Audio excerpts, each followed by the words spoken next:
Indian council of agriculture research ಕೇಂದ್ರದ ವತಿಯಿಂದ ವಿಶ್ವ ಪರಿಸರ ದಿನಾಚರಣೆ. ಚಿಂತಾಮಣಿ ತಾಲೂಕು ಕಸಬಾ ಹೋಬಳಿ ಮುನಗನಹಳ್ಳಿ ಗ್ರಾಮ ಪಂಚಾಯಿತಿ ವ್ಯಾಪ್ತಿಯ ಬ್ರಾಹ್ಮಣರ ದಿನ್ನೆ ಸರ್ಕಾರಿ ಪ್ರಾಥಮಿಕ ಶಾಲೆಯ ಆವರಣದಲ್ಲಿ ವಿಶ್ವ ಪರಿಸರ ಅದ್ದೂರಿಯಾಗಿ ದಿನಾಚರಣೆ ಮಾಡಲಾಯಿತು. ಮುಖ್ಯ ಅತಿಥಿಯಾಗಿ ಭಾಗವಹಿಸಿ ಮಾತನಾಡಿದ Indian council of agriculture research ಕೇಂದ್ರದ ನಿರ್ದೇಶಕರಾದ ಡಾ ಅರ್ಥಬಂಧು ಸಾಹು ಅವರು ವಿಶ್ವ ಪರಿಸರ ದಿನಾಚರಣೆಯಲ್ಲಿ ಗ್ರಾಮದ ಎಲ್ಲರೂ ಭಾಗವಹಿಸಿ ಪರಿಸರದ ತಿಳಿದುಕೊಂಡು ಆರೋಗ್ಯವಂತರಾಗಬೇಕು. ನಮ್ಮ ಸುತ್ತಮುತ್ತಲಿನ ಚರಂಡಿಗಳನ್ನು ಸ್ವಚ್ಛತೆ, ಪ್ಲಾಸ್ಟಿಕ್, ಇತರೆ ಪರಿಸರಕ್ಕೆ ಹಾನಿಯಾಗುವ ತ್ಯಾಜ್ಯ ವಸ್ತುಗಳನ್ನು ಬಳಕೆ ಮಾಡದಂತೆ ಗ್ರಾಮಸ್ಥರಲ್ಲಿ ಮನವಿಯನ್ನ ಮಾಡಿದರು.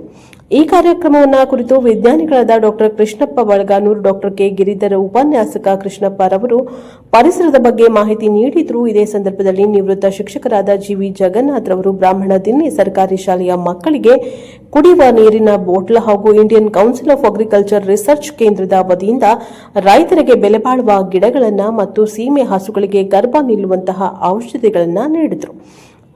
ಕಾರ್ಯಕ್ರಮದಲ್ಲಿ ಮುನಗನಹಳ್ಳಿ ಗ್ರಾಮ ಪಂಚಾಯಿತಿ ಮಾಜಿ ಅಧ್ಯಕ್ಷ ಜಿ ರಾಜ್ಕುಮಾರ್, ಎಸ್ಟಿಎಂಸಿ ಅಧ್ಯಕ್ಷರಾದ ಜಿ ಚಂದ್ರಪ್ಪ, ಉಪಾಧ್ಯಕ್ಷೆ ಗಾಯತ್ರಮ್ಮ, ಉಪನ್ಯಾಸಕರಾದ ಕೃಷ್ಣಪ್ಪ, ಶಾಲೆಯ ಹಳೆ ವಿದ್ಯಾರ್ಥಿಗಳಾದ D Narayanaswamy, C Ananda, dairy Venkatesh, Papanna, Manjamma ಹಾಗೂ ಗ್ರಾಮಸ್ಥರು, ಶಾಲೆಯ ಮುಖ್ಯ ಶಿಕ್ಷಕ ಬಿ ಶವಿಶಂಕರ್ ಉಪಸ್ಥಿತರಿದ್ದರು. ಬ್ಯೂರೋ ರಿಪೋರ್ಟರ್ ರವಿಕುಮಾರ್, ಪ್ರಜಾಪವ ಟಿವಿ, ಚಿಂತಾಮಣಿ. ಕೃಷ್ಣಪ್ಪ ಸರ್ಗೆ ಧನ್ಯವಾದಗಳನ್ನ ಹೇಳಲು ಬಯಸುತ್ತೇನೆ. ಸೊ ಇವಾಗ ನಾವು ಅಂತಿಮ ಮಟ್ಟಕ್ಕೆ ಬಂದಿದ್ದೀವಿ. ಸೊ ಇವಾಗ ನಾವು ಮುಂಚೆ ಹೇಳಿದಂಗೆ ಕೆಲವೊಂದು ಸಾಮಗ್ರಿಗಳಿದೆ. ಲಾಸ್ಟ್ ಟೈಮ್ ಪೌಡರ್ ಕೊಟ್ಟಿದ್ದೀವಲ್ಲ, ಅದೇ ತರನು ಇವತ್ತಿನ ದಿವಸ ಕೊಡಬೇಕಾಗಿತ್ತು ನಾನು ಮುಂಚೆನೆ. ಸೊ ಇದೇ ಕಾರ್ಯಕ್ರಮದಲ್ಲಿ ಕೊಟ್ಬಿಟ್ರೆ ಮುಗಿದು ಹೋಗುತ್ತೆ ಅಂತ ಹೇಳ್ಬಿಟ್ಟು ನಾನು ಪ್ಯಾಕೆಟ್ ತರಿಸಿದ್ದೀನಿ. ಎಲ್ಲರಿಗೂ ಒಂದೊಂದು ಪ್ಯಾಕೆಟ್ ಇದೆ, 5 kg ಇದೆ. ಅದು ಎಷ್ಟು ಹಾಕ್ಬೇಕು ಹೇಳಿ?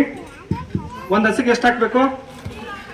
1 ಟೀ ಕಪ್, ಹೌದಾ? ಡೈಲಿ ಹಾಕ್ಬೇಕು. ಫೀಡ್ ಜೊತೆ KMF ಫೀಡ್ ಅಥವಾ ಡೈರಿ ಫೀಡ್ ಬರುತ್ತಲ್ಲ, ಅದ್ರ ಜೊತೆ ಮಿಕ್ಸ್ ಮಾಡಿಬಿಟ್ಟು ಪ್ರತಿ ಹಸುಕ್ಕೂ ಪಡ್ಡೆ ಇರ್ಬೋದು, ಫಲ ಇರ್ಬೋದು, ಅಥವಾ ಯಾವ್ದಾದ್ರು ಇರಿ, ಫಲ ನಿಲ್ತಾ ಇರೋಂಥ ಪ್ರಾಬ್ಲಮ್ ಇರೋ ಹಸುಗೂ ಎಲ್ಲದಕ್ಕೂ ನೀಡಬೇಕು.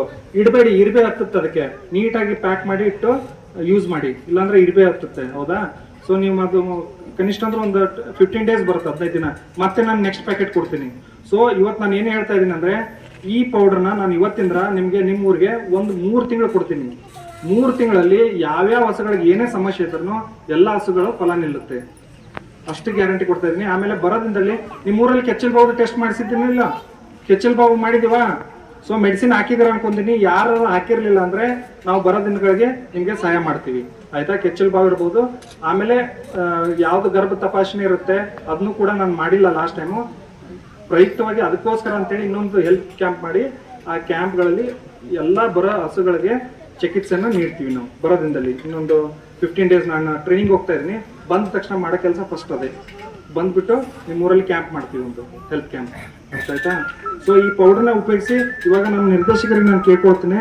ಸೊ ಒಂದು 4 ಜನ ರೈತರು ಮುಂದೆ ಬಂದು ಸೊ ಈ ಪೌಡರ್ನ ಸ್ವೀಕರಿಸ್ಕೋಬೇಕಂತ ಕೇಳ್ಕೊಳ್ತೀನಿ. Sir please come forward to distribute. ಮಾತುಗಳನ್ನ ಹೇಳ್ತಾ ಇದ್ದೇನೆ. ಬಹುಶಃ ಜಗನ್ನಾಥ ಅಂತ ಹೇಳಿದ್ರೆ ದೇವರು ಅಂತೇಳಿ ನಾನು ಭಾವಿಸಿದ್ದೇನೆ. ಜಗಕ್ಕೆ ನಾಥ ಯಾರು ಅಂತ ಹೇಳಿದ್ರೆ ಜಗನ್ನಾಥ ದೇವರು ಅಂತ. ಆದ್ರೆ ನಾವು ಅವ್ರು ದೇವರು ನೋಡಕ್ ಆಗ್ಲಿಲ್ಲ. ಇವರು ಜಗನ್ನಾಥ ಅಂತೇಳಿ ಹೆಸರಿಟ್ಕೊಂಡಿದ್ದಾರೆ. ಜಗನ್ನಾಥ ದೇವರ ಹೇಳಿರುವಂತಹ ಮಾರ್ಗದಲ್ಲೇನೆ ಇವರು ಪ್ರಾಮಾಣಿಕವಾಗಿ ನಡೀತಾ ಇದ್ದಾರೆ. ಹಲವಾರು ವರ್ಷಗಳ ಕಾಲ ಹಲವಾರು ಶಾಲೆಗಳಲ್ಲಿ ಪ್ರಾಮಾಣಿಕವಾಗಿ ಕಾರ್ಯನಿರ್ವಹಿಸಿದ್ದಾರೆ.